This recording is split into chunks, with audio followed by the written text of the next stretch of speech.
नमस्कार, तुमचं सगळ्यांचं स्वागत आहे माझ्या मिनी ब्लॉगमध्ये। तर आज मी चालले होते पनवेलला आदाई गावामध्ये।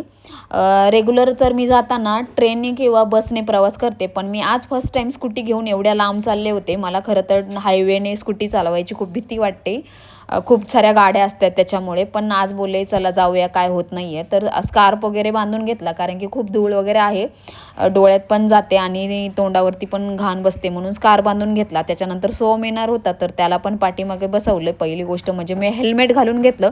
हेल्मेट घालायचं कारण म्हणजे ट्रॅफिकचे रूल, आणि ट्रॅफिक पोलिसांनी जर पकडलं तर 500चा फाईन हा द्यावा लागेल, म्हणून खरं तर हेल्मेट घालायचं। हेल्मेट हे सेफ्टीसाठी चांगलं असतं, त्यामुळं कंपल्सरी हेल्मेट घालत जावा हायवेने गाडी चालवता, म्हणजे कुठल्याही रस्त्याने चालवताना हेल्मेट हे गरजेचं आहे।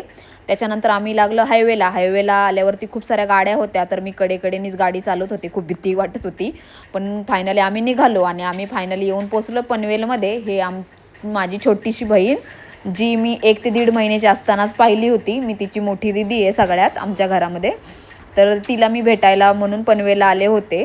तर बाळाला पहिलं बोलले, माझ्याकडे तर येत नव्हतं, तिला बोलले पप्पी दे, पप्पी पण द्यायला तयार नव्हतं। पण ते काय, शेवटी बोलून चालून छोटंसं बाळ आहे, बाळाला चॉकलेट दाखवल्याच्यानंतर डायरेक्ट मांडीवरतीच येऊन बसलं।